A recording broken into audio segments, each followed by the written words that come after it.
Could you pick the favorite thing in your office? The favorite thing in my office? The thing that you like the most. Sure. Boy, that's a tough choice, but I know this isn't fair, but I'm going to quickly pick two things, okay? They're very different. One is on up here, and that's a neon sign of 1932 Ford. I love cars, and I have a 1932 Ford street rod, and that's an artist's attempt to display in neon a 32 Ford. So I keep that in my office, and I turn it on when I have students. Right behind the camera person is a picture that's very special to me of Jesus washing the feet of one of his disciples. And that's a story in the Bible where Jesus, who from a Christian perspective is the Lord, is actually humbling himself to wash the feet of his disciples.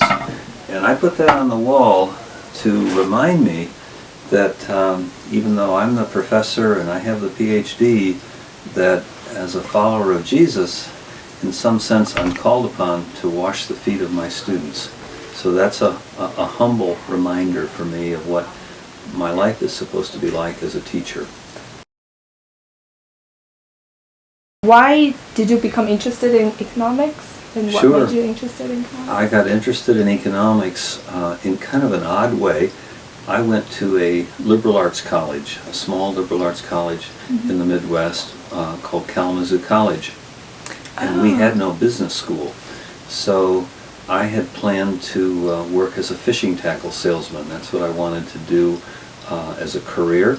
And I thought the closest to not having business but wanting to work in business would be to think about economics. So I took an economics course, not realizing how theoretical it was and how little it had to do with selling fishing tackle. But I didn't know, and I can remember going home and telling my father that I was going to major in economics, and he asked me what that was, and I didn't know. I didn't know how to answer the question, other than that it had something to do with the world of business.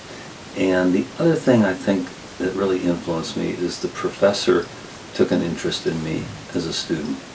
I went to college on a tennis scholarship, and the professor of economics really didn't seem to care that I was a tennis player. That was not relevant to him. It was what kind of student I was going to turn into in economics. And that meant a lot to me. He was a professor who took an interest in me as a student and thought I had potential that I didn't see in myself. No, I never worked as a fishing tackle salesman. I came straight on the faculty here. I was very fortunate. I went from undergraduate school straight to graduate school. I was fortunate enough to have a very nice fellowship that allowed me to complete graduate school in just 4 years, and I took a job here right out of graduate school. This was my first teaching position, and while I've been on leave a number of times for government service and to other schools, I've always come back to UVA. This is my home. Why do you love being a professor so much? I love being a professor in part because of the freedom I have to explore research topics that interest me.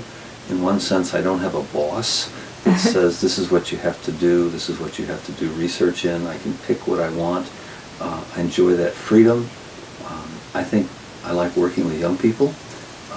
Many people have asked me, you've taught Econ 201 for 40 years, aren't you bored with it?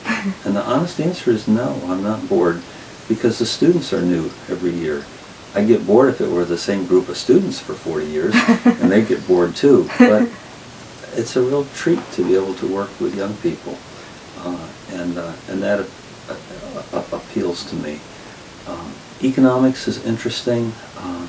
It has applications to so many different parts of life, and so I've had a chance to do research in my field of antitrust economics, but I've had a chance in the last few spring semesters to do an independent research study with some very talented students on Christianity and economics.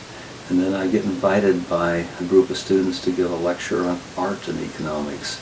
So there's all these different things you get to do as an economist in the academic world that if I had gone into full-time consulting, which is an option for me, but it's one I've chosen not to take. Full-time consulting, I would have a boss.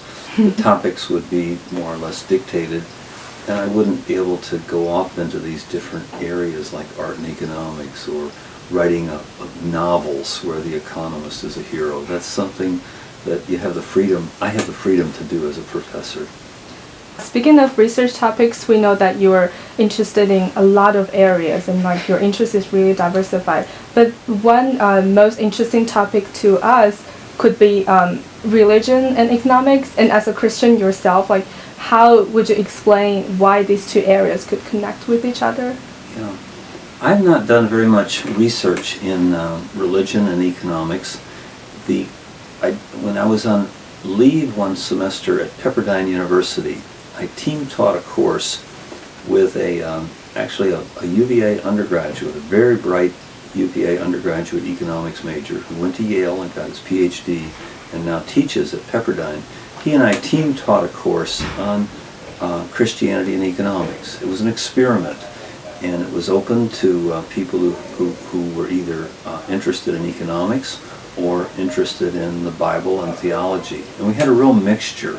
And it was a challenge to teach. The people who really knew their Bible wondered why the econ majors didn't know their Bible as well, and the people who were econ majors wondered why the Bible students didn't know more economics. But it worked, and we had real good interplay and discussion, and I realized that the course had such academic rigor that I could teach it here at UVA. I've never offered it as a course. I've thought about it.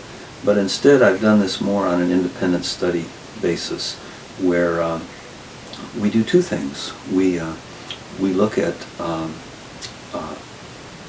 Christianity.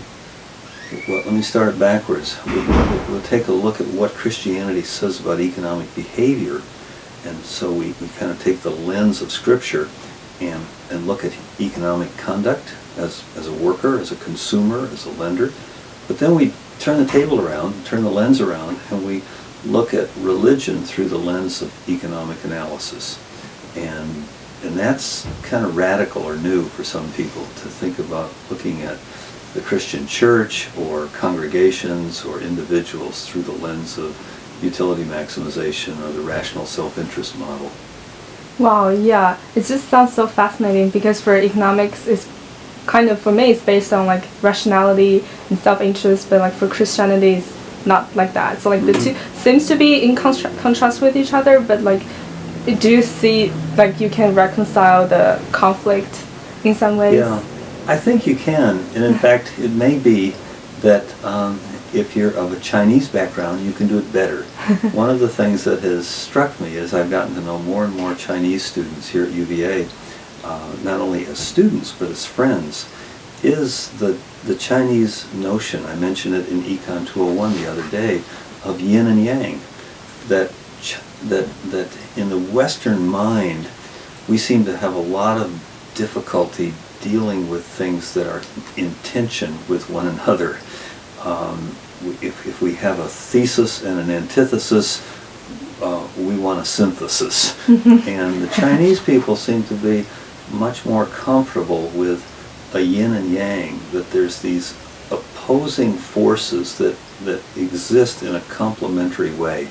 And I think the West has a lot to learn from the Chinese in that regard, and I think that, for me, is one way of thinking about Christianity and economics. They seem in opposition to one another, the rational self-interest model versus the life of Jesus. But the challenge then is to think, well, are there ways in which these are a yin and yang complementary relationship?